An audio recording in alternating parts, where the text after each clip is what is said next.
Vanakkam. What an honor to be here. Ladies and gentlemen, friends and my fellow dreamers. Today I stand before you not as an actress, but as a storyteller of life's unexpected twists and turns.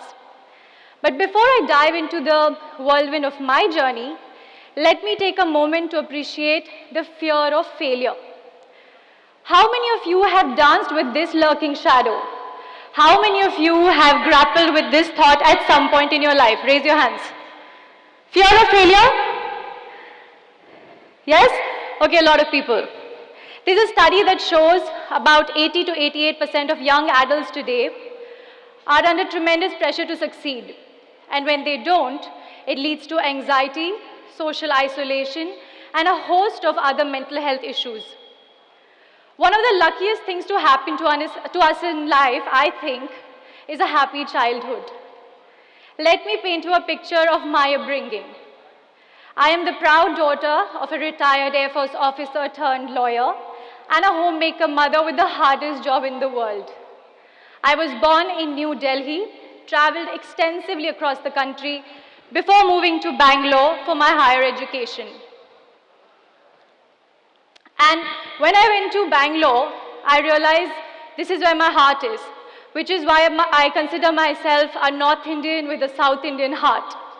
I love my paranthas as much as I love my masala dosas and vada curry. Growing up, I had the privilege of being raised by parents who were extremely progressive. They treated me as an individual with opinion and not as a child. I was encouraged to be whoever I wanted to be. My father, who is my superhero and my best friend, shared his mantras of life and success, which included have faith in God and the 4 golden A's. These are aspire, acquire, apply, and achieve. To simplify it for you, aspire, have a dream, a clear vision of what you want your future, your dream life to look like. Acquire, the knowledge, skill set, education for it. Apply all of it, all of the above in the real world. Achieve, physically live that dream. I had these A's down to perfection, and I was so confident and life seemed like a beautiful, smooth ride. But that's when came the twists. As a teenager, I romanticized the idea of emulating my father and grandfather and donning that Indian Air Force uniform. So I thought, I'm going to get a basic degree. It would mostly be engineering since I was decently good at science. And then I would apply for the Indian Air Force. The plan was set, but destiny had other ideas. At the age of 18, I got into the college of my dreams, moved into the hostel away from family for the first time, had the best set of friends. Everything was working out as I was also part of the fashion team and that made me quite popular. But this is when things started to go south. My grades started to plummet, and this was very unusual for me because I had always been an achiever. The fear of failure gripped me. And this is the thing with failure. Nobody prepares you for it. Because in every film, at home, in school, we are only told success stories. And for anybody hailing from a middle-class family, failing is not even an option. There is no plan B. Well, it's safe to say, I felt stuck, alone, and falling into an abyss. That's when my mother, like a beacon of hope, once called me. And as they say, God can't be everywhere, so they created mothers, right? My mother called and said, "How are you, beta?" And I choked on my words. I think she realized what was going on, that I was really sad. And she said, "What makes your heart sing? What sets your soul on fire? Find that and tirelessly, relentlessly pursue it." That got me thinking, and these words lit a fire within me. I ended my pity party and off I went into the real world, seeking opportunities like a warrior. Beyond college, I was seeking opportunities beyond college, and one rejection after another, one odd job after another, I stumbled into the world of modeling. Back then, I wasn't as confident, Because growing up, I was never the pretty one. I was always the tall, lanky athlete who boys wanted to be friends with. Well, guess who's having the last laugh now? Well, I was doing really well as a model, and honestly, strangely, for the first time in a long time, I felt seen and appreciated. I juggled college, auditions, and shoots. Some months I would run out of money, so I would take as many as 2 buses, then walk to the venue, dab my face with a towel before going in for an audition. But I worked as hard as I could, and I developed a hustle mentality in the process. And the stars were aligning in my favor. I was quickly becoming a successful model, and I went on to do about 150 ads in various languages and close to 40 ramp shows. But I quickly realized the transient nature of the job, and I had to look for something long-term. Well, this is when acting opportunities started to pour in. But I resisted them for the longest time, thinking, I don't deserve it. I don't have anybody in the movie business. How am I going to make it? I don't have a famous surname. I have no training. Well, one fine day I got an offer I could not refuse. I got a call from a national award-winning director's office, and the next day I was flown to Hyderabad. To my surprise, I was signed on as the leading lady. As I was taking the lift from the 3rd floor to the 1st floor of the building, another director spotted me and signed me on too. I was signed for 2 films, given 2 checks, and the maximum amount of money I had seen up until then in my life.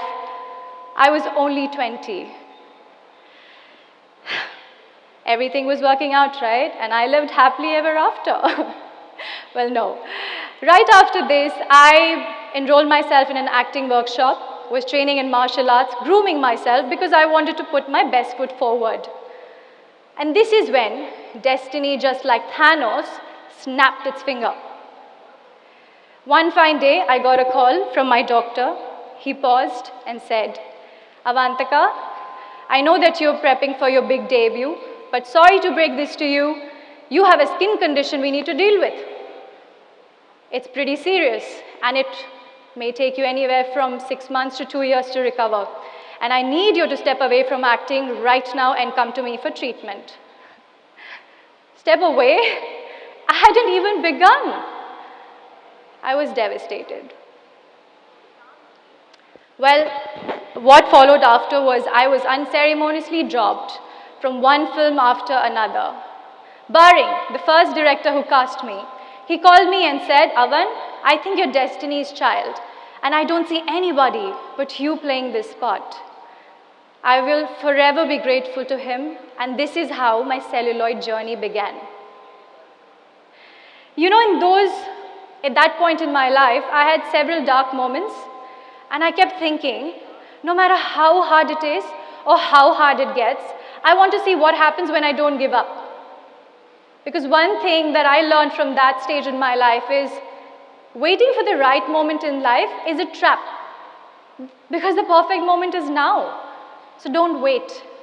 Start where you are. Use what you have. Because it is in these moments that the real magic happens. I had to take a break of 2 years. I came back with a series called Avani on gender bias, which went viral. And it was one of the most talked about in Google topics of the year. It spoke to people on several levels across the globe, and it opened doors of opportunities I could not even imagine. And it also taught me the power of internet and how I could use it to create opportunities for myself and choose characters that are strong and well-rounded women. Well, after that, my work has taken me to several cities like Mumbai, Hyderabad, Chennai quickly becoming my second home because the industry here really welcomed me with open arms. And it's been a wonderful journey. And today, I stand before you giving a TED Talk, which was right up on my vision board of 2023. Because that 18-year-old Avantika could not even fathom the idea of being an outlier, a first-gen actor. Because she was laughed at by her friends and her relatives for making this decision.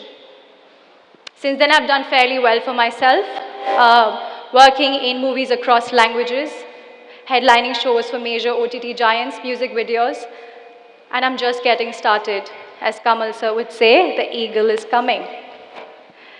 But I knew one thing for sure, that I want to do this on my own terms and with dignity, because I'd rather fail with honor than succeed by fraud. When I needed nuggets of wisdom, my dad gave them to me, so I'll share my mantras with you. I have 5. First, there's no rush, no deadline, no right or wrong age to be married, successful, to settle down.